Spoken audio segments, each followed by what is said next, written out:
ป้าตัวพี่น้องกบธรรมชาติเนาะแรงหาใหม่ ตายไปน้ำนี่แหละ ไปเติมน้ำมันเติมบัตร เลย ได้2 มื้อน่ะ4 โตว เขายังบอกทุกคนเอาเนี่ยไหน ไป แต่ น้ำ บัวซาแล้วก็ปนั่งไหนบอก ไปนั่ง ให้ก็ได้ที่ ไปนั่งได้เขียด ใหญ่แล้วก็ไปก้านบอกทางนั้น ยันเราการแถวหนอง เราก็ได้คือกัน ว่าได้อยู่ได้กินเหรอเนาะ ได้เบิดถูกเพื่อน มันเขียนบักเรืองตอนที่แจ้งมันออกนะเขียนบักเรืองนะบ่ได้เก็บ เป็นแถวค่ำแล้วบ่มีผู้ไปก้านเนาะ เราบ่มีผู้ไปก้านเราเลาะหาตั้งแต่ผูกมาหอยเสียเราเลาะไว้เพื่อนได้มีแล้วเราสิซื้อนะเราสิขอซื้อแล้ว ผู้เฒ่าพี่น้องบ่มีผู้ไปก้าน ยางเลยบอกขาคนตกนี่ เราเก่งหากินมานได้พี่น้อง ผู้ได้หาบ่มานภาษีว่าทำบาปบ่ขึ้นได้เนาะ บ่ได้ได้ดอกพี่น้องเนี่ยนะหาอยู่หากิน คนหาลายอยู่พี่ละ คนก็หาอยู่หากินแบบนี้พี่น้องเอ้ย ขึ้นนะ ถ้าปล่อยให้ท้องหิวให้ได้บาป บ้านแบบบ้าน ก็เฮาก็ทำบุญน้ำเนพี่น้องเอ้ยทำหาอยู่หากินตามธรรมชาติ มีการหากินมันก็บ่เหมือนว่าบ้าใครจะหาเนาะ นี่นั่นเลยโดยกราบสบายดีเด้อพ่อแม่พี่น้องเบิดสุขุสุคนบรรยากาศตอนเช้าๆพี่น้องเอ้ยพอดีได้หับข่าว น้องไผ่กับน้องทรายโทรหาว่าให้มาเอากบพี่น้องเอ้ยเพิ่นได้กบหลายคืนนี้เพิ่นมานกบแต่เล็กน้อยกับท่านได้ช่วยเขาหนาฝนตกพี่น้องตั้งแต่ตอนแรกว่านี่แข่งฝนไปหาเอาไอเทวแล้วก็ตกจนเบิดคืนชอดแจ้งเลยคืนนี้ก็นำทึ่นลงพอไอเทวก็แข่งฝนไปเห็นงานเลยคืนนี้เสียกันฝนแล้วก็ไปเมื่อคืนนี้พอดีคืนนี้อยู่เพิ่นได้กบคุ้มนี้ก็สิได้คู่คนอยู่บ่จักผู้ใดไปการก็พอได้อยู่ได้กินบ่าวเก่งเพิ่นก็ได้หลายเติบอยู่พี่น้องเอ้ยเป็นจังไดก็ไปเบิ่งไปชมน้ำกันพี่น้องบัดนี้ ออกมาแต่เช้ามื้อนี้พี่น้องเอ้ยฝนฮาก็เริ่มเศร้าขยิบน้อยหนึ่งเศร้าแต่ก็ยังตกอยู่มืดอยู่เบิดมือแล้วมื้อนี้พี่น้องเอ้ยเพิ่นให้มาเอากบเลยมาเอากบมากินจักเล็กจักหน่อยเพราะว่าไว้ให้เจ้าเพิ่นขายน้ำนี่เขาก็ผู้ใดอยากซื้อก็ขายกบธรรมชาติพี่น้องแบบเก่งเพิ่นไปก้านคืนนี้เพราะว่าเพิ่นเคยหาอยู่หากินอะไรก็ได้มันเป็นวิถีชีวิตพี่น้องเคยหาอยู่บ้านพุ่นตอนเพิ่นเป็นวัยรุ่นเพิ่นก็หาปูหาหอยครับปลาหาไปสังขายอยู่บ้านก็เฮ็ดหาเฮ็ดหน้าน้ำพอมีมาพี่ก็หาคือกันเป็นวัยรุ่นที่แบบบ่คนบ่เคยไปกินเหล้ากินเบียร์ทางอื่นนอกจากในงานเล็กๆน้อยๆแบบเล็กน้อยนะเอิ้นเพิ่นมานั่งนำเพิ่นก็จังมาว่าเก่งเป็นคนแบบซื่อๆอยู่พี่น้อง แต่ว่าดุหาอยู่หากินเลยก็แม่ไปขายให้อยู่บ้านก็ได้พอได้ใช้เพิ่นเองโบไปลินถั่วทีบพันใดพี่น้องแต่กี้พี่น้องว่าเพื่อนชนที่พังตนอยู่บ้านแต่มาพี่ก็หาอยู่หากินพอได้กุ้มลูกกุ้มเมียอยู่พี่น้องจับอันใดก็พอได้อยู่ได้กินท่านสิว่าเรื่องหาปูหาปลาก็ได้ท่านบ่หากะเฮงท้องเฮงหิวเลยพี่น้องท่านเฮาข้านเฮาบ่หาหิวแต่บ่หากะท้องแห้งพี่น้องหลายคนก็สิว่าโอ้ยหาหลายผัดว่ายันบาปยันนั่นยันนี่นะผู้บ่หาผัดว่าทำบาปบ่คืนผู้บ่ได้เห็นนะ มันกับจักสิว่าใดพี่น้องเอ้ยหาก็พอได้อยู่ได้กินแต่สัตว์ใหญ่เฮาก็บ่เฮ็ดดอกพี่น้องอันนี้กบเขียดปูปลาหน้าเนี่ยใครก็กินเบิดบ้านเบิดเมืองอะไรพี่น้องแต่ผู้เพิ่นว่าก็มีอยู่เพิ่นยังน้องไผ่ไปล้างถ้วยน้องชายเพิ่นย่างไปทางนะตูบจะเพิ่นนอนนี่แหละคืนนี้ก็ได้ฝนตกเพิ่นขวัดถ่านวานนี่ขวัดบ่ได้แล้วซ้ำนะฝนตกก่อนพี่น้องเลยคืนนี้วานนี้กินเก่งหน่อไม้กับปบผลปบผ้าปบผลหัวซาก็ได้อยู่กบเท่าไร4-5 ตัวแล้วก็หอยขี้กระต่ายก็ได้หลายเติบพี่น้องเราก็ได้น้องไผ่เพิ่งกำลังสิเห็ดกินแดงเนาะแดงหน่อยก็มาหลินน้ำมาไผ่นี่มาปะนั่ง เอามาปะนั่งบนตัวนี้นะมาฮอดพี่เนาะน้อง สบายดีเด้อพี่น้อง น้องไผ่เห็ดของกิน กบอะไรนี่ ต้มกบอยู่เทียงนาน้อยพี่น้องเลย แล้วขาวแบบ เมื่อคืนนี่เมื่อวานนี่พี่น้องฝนตกนั้นตั้งแต่จุ่มเขากินแกงหน่อไม้เนาะกินแกงหน่อไม้ประมาณ3 โมงประมาณ2 โมงปลาย3 โมงแรงอย่างนี้บ่ายเลยนะตกนะจนว่าไปแข่งฝนไปทำไอเที่ยวมาเบิดคืนอีกคืนนี้บ่าเก่ง สบายดีเด้อพี่น้องเด้อ ฝนตกได้นอนอยู่บ่คืนนี้ นอนน้อยหนึ่ง หลักไปก้านกบ ลอยไปอยู่บนเสา ลอยไปก้าน หาอยู่หากินอยู่แนวนี้แหละ น้อยแต่นอนนะ อยู่บ้านเพิ่นก็ไปหาของอยู่ของกินพี่น้องเลยได้มาลังเถื่อก็ให้แม่ไปขายกับปันกัน พอได้ซื้อบัตรเติมเงินตะกี้ก็ได้ซื้อไปใช้เพิ่นหั่นแหละส่วนตัวเพิ่นเอง ใส่บ่ เฮ็ดให้เฮ็ดหน้าน้ำพ่อแม่ก็เพิ่นเฮ็ดแยกต่างหากก็มีลังเถื่อเพิ่นไปเฮ็ดบุกไปสาวเฮ็ดบึงอยู่ทงอยู่ท่ากะอยู่ทงอยู่ท่ามพู้นก็บ่ได้ใช้เพิ่นเอง ก็ได้เดี๋ยวได้ใส่ ให้พูดเฮ็ดน้ำพ่อน้ำแม่เพิ่นก็เฮ็ดคือกันมาเบิ่งกบกับพี่น้องเลยว้าตัวพี่น้องกบธรรมชาติเนาะ ไข่จาก คันกบเลี้ยงมันสิเป็นขาวๆเนาะขาว เพิ่นสิเบิ่งอันนี้มันในกบเลี้ยง ตีนมันเหี่ยนบ่เขาว่านะ นี่ เอามันก็เหียนแล้ว มันอยู่ใน กระสังเนี่ย ยังอยู่ในกระชังอยู่ในอ่าง เด้อันนี้นั่นเพิ่นสั่งอีก40,000แล้วก็สิไว้กินแน่แล้วก็สิปันให้เจ้านำเด้ ครึ่งหนึงได้ แต่เพิ่นได้กินยังหลายอยู่ เออ แรงหาใหม่ ตายไปน้ำนี่แหละ พอได้เติมน้ำมันเติม แม่ บั น ตร หั่นเลย ได้ ว้า สาวเท่าไหร่ คือหมานแท้เฮขวางเอาบ่หรือจับเอา ทั้งจับทั้งแหขวางจับบาทละ2ตัวต้องเกิด เป็นอะไรยังว่าอยู่ 2 มื้อน่ะ4ตัว อือฮึ เขายังว่าผู้คนเอาเนี่ยไหน จับ เอาใครโคมันเยียงใส่ตาเขา แถวนี้ไผจะได้นะ แจ้งแล้วบ่มีคนกวนแล้วมัน บ่ น่ะ แม่นมีแต่บริษัทแล้วก็ปะนางได้บ่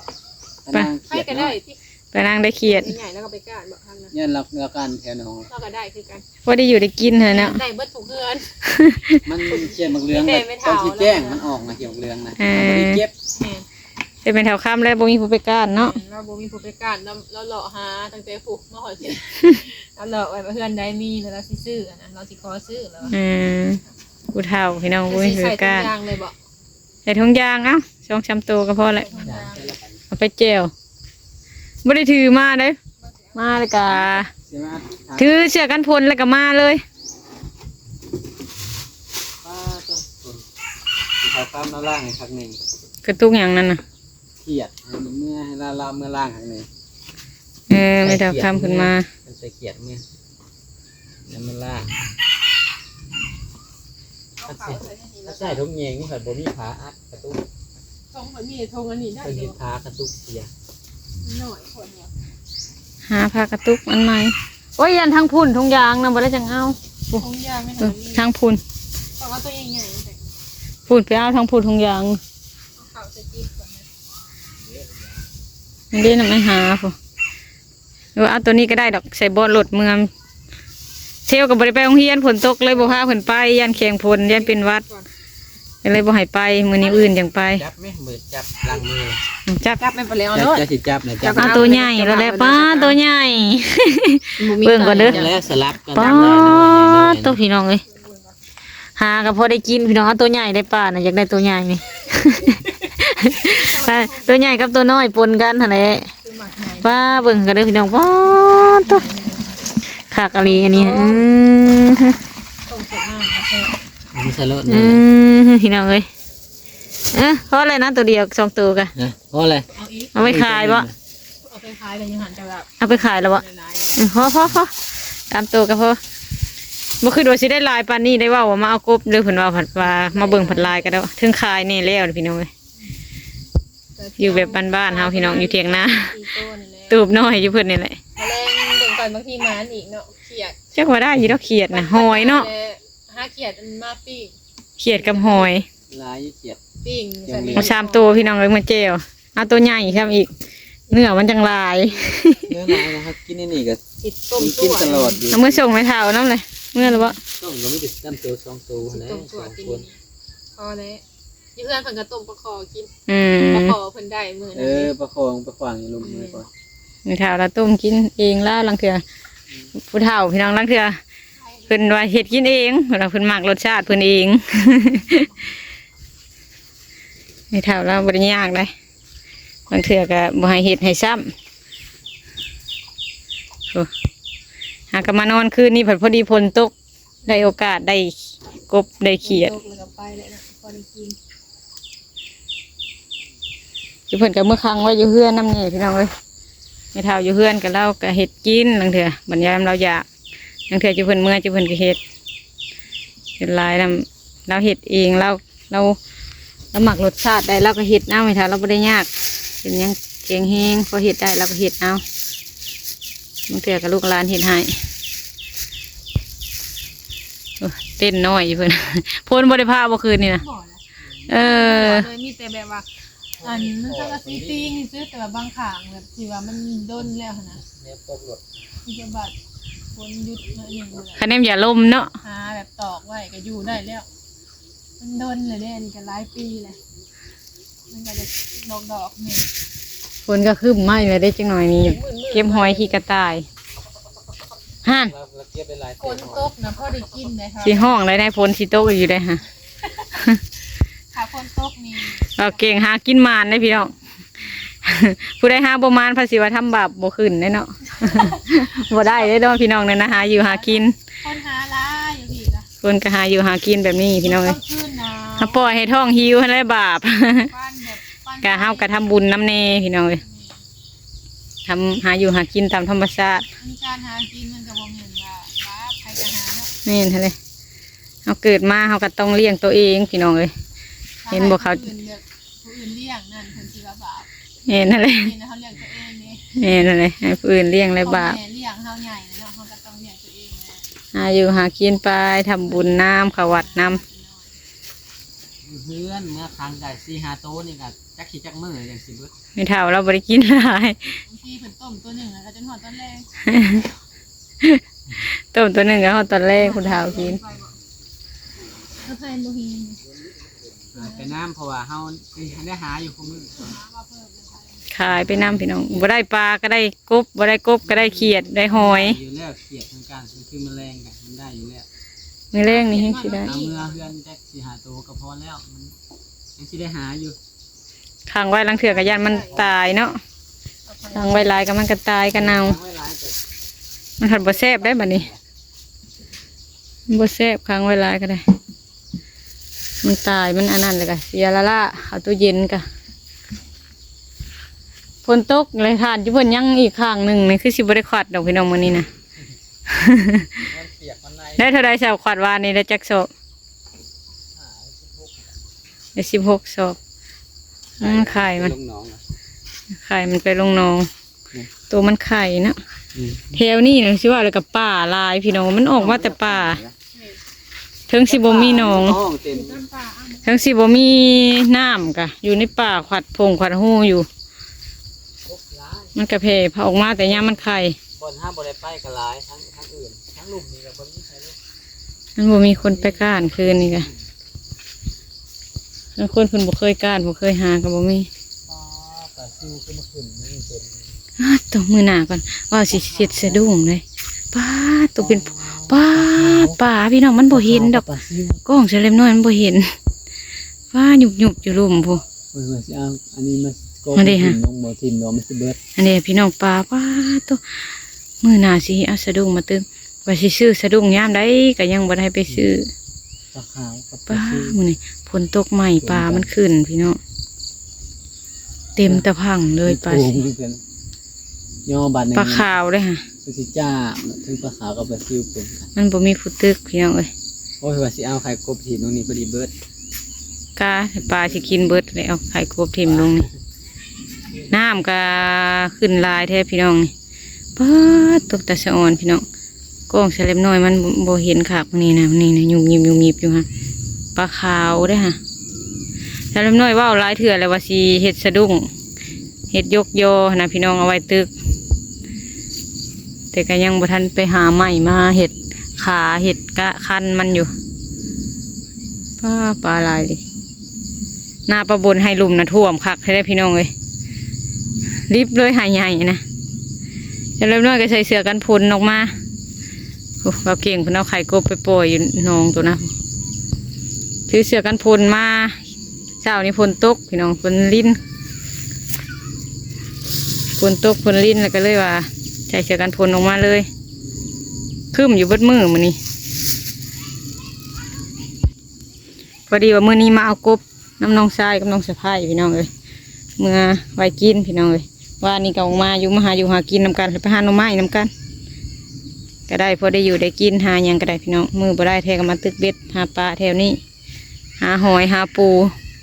หาเมื่อแล้วก็กินได้พี่น้องบ่ได้ว่าหาเมื่อแต่ถ่ายคลิปเลยพี่น้องบ่แม่นว่าหาเมื่อทิม หาเมื่อแล้วก็กินควันส่วนไรก็บ่ได้ซื้อดอกกันซื้อก็ซื้อแต่ของไอเทล แนวบางอย่างเพิ่นกินน้ำห้าบ่ได้คือหน่อไม้หน่อมันกำลังเถื่อบ่อยากให้เพิ่นกินน้ำลายกะซื้อสิ้นแหงซื้อไข่ซื้อยอไปแนวเล็กน้อยกินนั่นแหละพี่น้องแต่ของพ่อของแม่กินก็บ่ซื้อคันซื้อสิ้นเมื่อกะดำต้นดำใดกะแกงกะออมกินใส่ผักเทส่วนหั่นแหละผักมักบวบผักอะไรยังกระเด็ดไปออมใส่กันกะกินกันแล้วไปพี่น้องเลยมาข้างนอกนะนี่กับบรรยากาศมันดีพี่น้องบนหาอยู่หากินกันลายบ่ได้อยู่ได้กินอยู่ถ้าใครมักหาก็ได้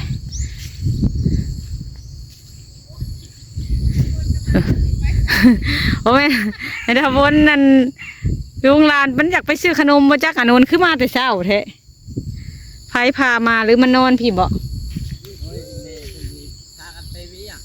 เอาฝากไว้น้ำเท่าวะ นี่พาอ่อนไปซื้อขนมไปนำ อันนู้นให้ไปซื้อให้ไม่เท่าไปซื้อขนม พาเอื้อยเพิ่นละ เออพาเอ้ยเราไปกวดบ่ เรียกว่ามี เอ้ยประบนเพิ่นไปหาหมอกวดเราเป็นกระเพาะเป็นหยังนี่แหละ ก็เลยเอาหลาน สะดวงพาป้าไปกวด หลานล่ะหาเก็บปลาน้อยวะ นี่ใช่ เล่นสายเต็มเนี่ย แถวนี้กะจังไหนกะเขาเก็บหอยแถวนี้ปลาก็มีคือการเบาเก่งผนขวางก็ได้ปลาดุกปลาหยัง อันนู้นเอวไม่เท่ามีเพิ่นมาผากไว้แสลมก็สิขอจบคลิปก่อนพี่น้องเขาเมื่อเฮือนก่อนเอากบเมื่อไหวก่อนพอมื้อนี้นะไอ้เที่ยวบ่ได้ไปโรงเรียนพี่น้องเอ้ยปกติถ้าแสลมน้อยออกมานอกเลยสิอยู่เบิดมือเลยพี่น้องเอ้ยถ้าไปหับเอาลูกนอกจากว่ามีเวียกเลยจังเมื่อเฮ็ดอยู่เฮือนแล้วก็เขาเมื่อไปส่งลูกแล้วก็กลับเขาเมื่ออันนี้มื้อนี้เพิ่นบ่ได้ไปโรงเรียนมันเถื่อก็กลับเขาเมื่อเฮ็ดเวียกอยู่เฮือนเพิ่นแหละพี่น้องมื้อนี้ว่าอยากไปหาของอยู่ของกินก็ไปหาหอยหาหยังแถวนี้เลยพี่น้องจังใดคลิปนี้ก็สิขอจบคลิปกันเด้อพี่น้องขอบคุณเบิดทุกท่านที่ให้กำลังใจเด้อพี่น้องสำหรับคลิปนี้ก็ขอลาไปแล้วสบายดีเด้อ